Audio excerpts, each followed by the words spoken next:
¿Me has hecho un gesto así o...?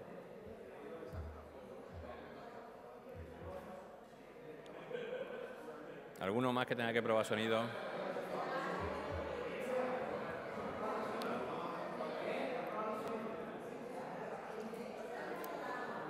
Uno, dos, tres, cuatro, cinco. En un lugar de La Mancha de cuyo nombre no quiero acordarme vivía un hidalgo caballero llamado Jero Morales. ¿Sigo? Ahora vuelvo con el otro si queréis. ¿Va bien? ¿Va bien? Vale, vale. Después de una brillante trayectoria deportiva, Jero Morales tuvo que dedicarse al mundo de la fotografía y camarógrafo de vídeo. No sabe lo que se ha perdido el mundo de los rebotes lunares después de su salida de este ámbito. ¿Ya? ¿Pruebo el otro? Hola, hola, hola. Estoy probando el segundo micro. Hola. Sí, 1, 2, 3, 4, 5, 6, 7. Esto es muy divertido, estar aquí probando. Jero, voy a salir todos los días que tenga rueda de prensa a probar esto. 1, 2, 3, 4, 5, 6, 7, 8. ¿Va bien? Felipe, ¿va bien? Jero, ¿va bien?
Muy buenos días.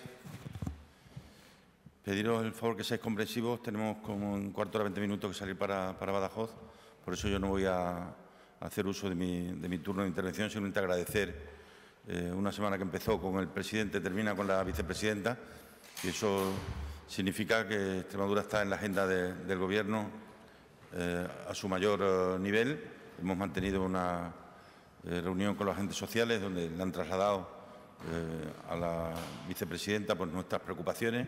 Yo también he repasado con ella nuestras principales dificultades y también anhelos de futuro, y ahora después nos tenemos que marchar para Badajoz, que hay otro acto. Tiene la palabra la vicepresidenta.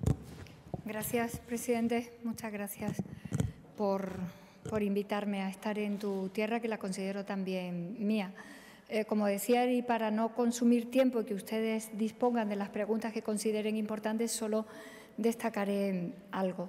Creo que es importante destacar que el presidente de todos los extremeños y extremeñas, el presidente Fernández Vara, ha sido recibido en Moncloa por el presidente de todos los españoles, que es lo conveniente, lo respetuoso y lo leal en una España como la nuestra, con la estructura territorial que tiene, de lo que nos parece normalidad, lealtad y compromiso recíproco.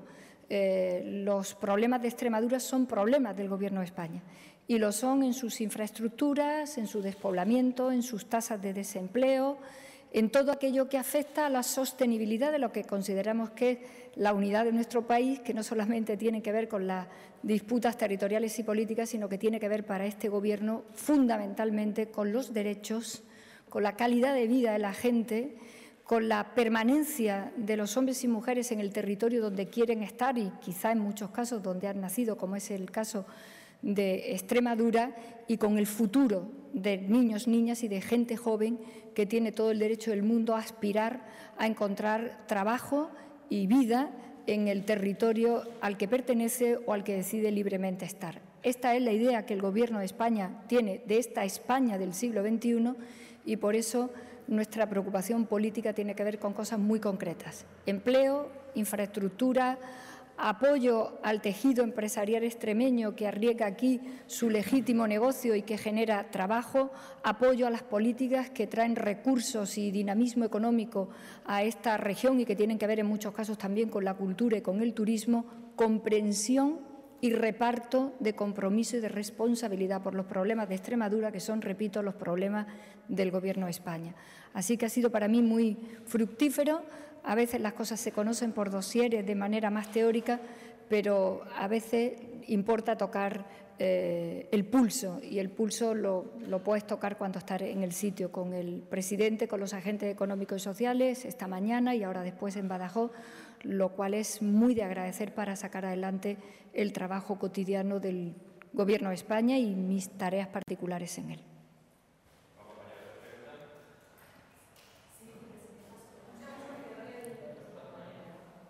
Sobre las conversaciones de ayer con Lesmes, ¿qué nos puede contar? Estábamos comentando el acto al que habíamos asistido los dos. Como usted se podrá imaginar, los poderes del Estado tienen que hablar con luz y taquígrafo. El Gobierno de España, en la parte que le correspondía en relación a una situación que se ha producido esta semana y que ha provocado una situación de inquietud importante en muchos hombres y mujeres de este país, la hemos resuelto donde la tenemos que resolver, que no son en conversaciones, sino tomando una decisión política y jurídica, un real decreto que aporta seguridad y que protege a quienes tienen una hipoteca y han pagado un impuesto y que no van a pagar a partir de ahora, porque significa gravar todavía mucho más a las clases medias y a las clases trabajadoras de este país, que es un objetivo fundamental de protección de este Gobierno. Pero, les repito, era el comentario normal que se puede y que se debe hacer cuando compartimos espacio en un acto, pero no más. El Gobierno de España habla siempre con luz y taquígrafos, como lo hizo además directa y personalmente el presidente del Gobierno el otro día, para dirigirse para mucha tranquilidad a todo el país. Sí, buenos días. Ayer Interior dio a conocer los datos de criminalidad de los 3 primeros trimestres del año. Llama poderosamente la atención que las denuncias por violación aumenten un 23% en España. ¿Qué lectura hace usted como ministra de Igualdad? Le voy a agradecer mucho la pregunta, mucho, porque esta es el lado negro, horrible, de una sociedad democrática.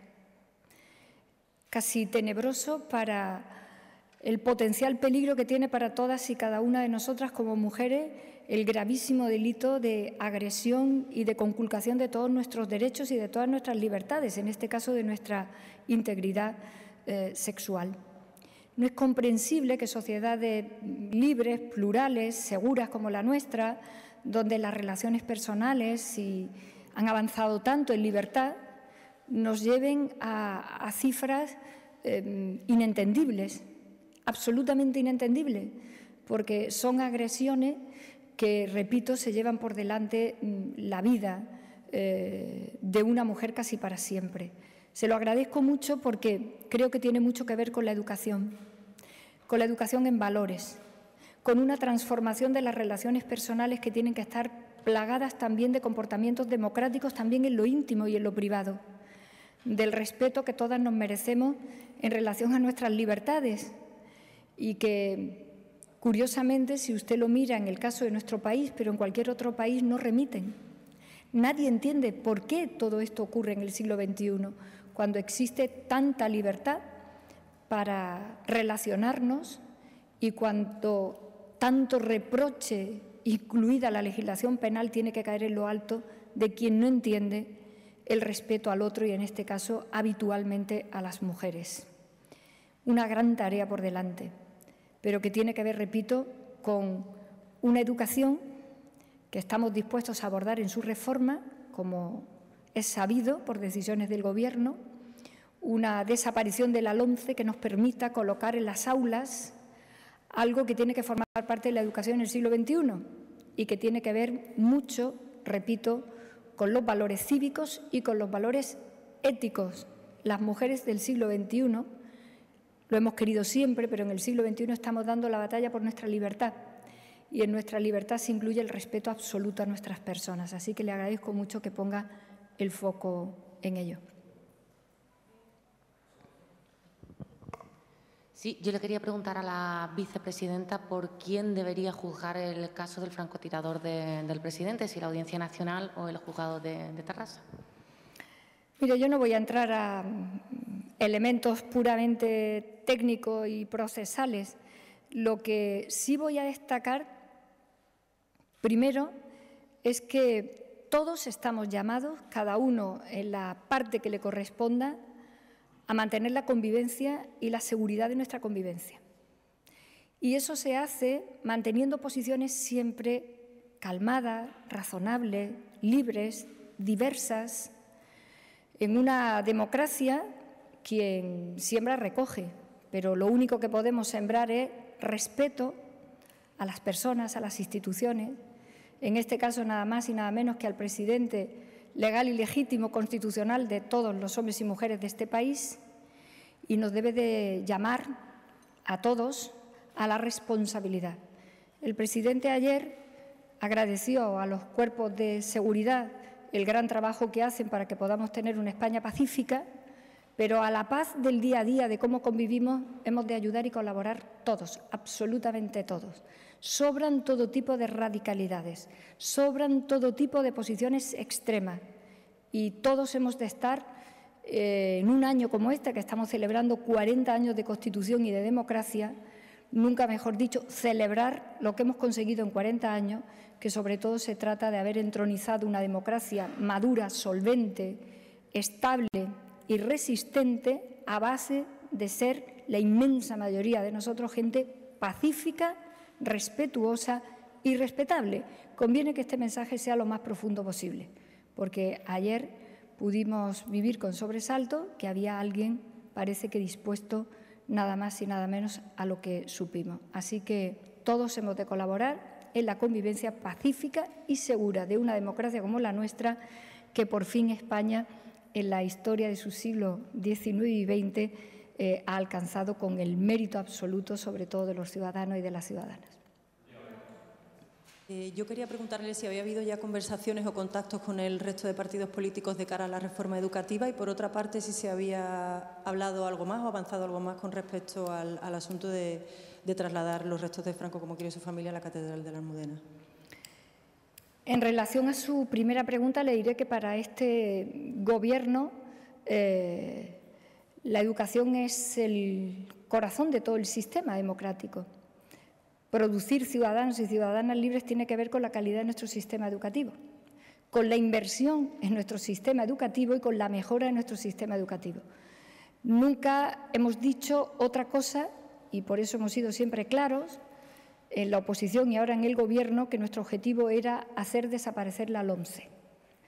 Y vamos rápido, pero lo tenemos que hacer como corresponde una ley tan importante como esta, con el acuerdo máximo posible del resto de las fuerzas políticas, en sede parlamentaria, como es lógico, pero también en las negociaciones correspondientes. Necesitamos una educación que haga transformaciones en todo y en cada uno de los elementos de la calidad de la educación, que tiene que ver en la ratio de profesor y profesora, en la dignidad de una profesión que tiene que ver nada más y nada menos con la producción de la ciudadanía, de ciudadanos y de ciudadanas, y que tiene que ver con la igualdad entre hombres y mujeres que se aprende en las aulas, que tiene que ver con la educación en valores democráticos y en valores éticos para sostener, repito, el valor inmenso que supone tener democracias en el mundo y que la nuestra por fin sea una de las mejores 20 democracias del mundo en todos los ítems de respuesta. Así que para nosotros es un asunto mayor. Lo queremos acometer con diálogo, con acuerdo, contando con todo el mundo, pero lo queremos acometer también con una cierta rapidez. En ese sentido, la ministra ya lo dijo ayer, queremos llegar a final de año haciendo todo el trabajo de acuerdos y tampoco hemos dicho nada diferente de lo que hemos dicho siempre acerca de lo que queríamos alcanzar. Queremos algunas cuestiones que estuvieron en la educación y que desaparecieron en una ley como la LOMCE, que la hizo unilateralmente el Partido Popular, prácticamente sin ningún otro apoyo.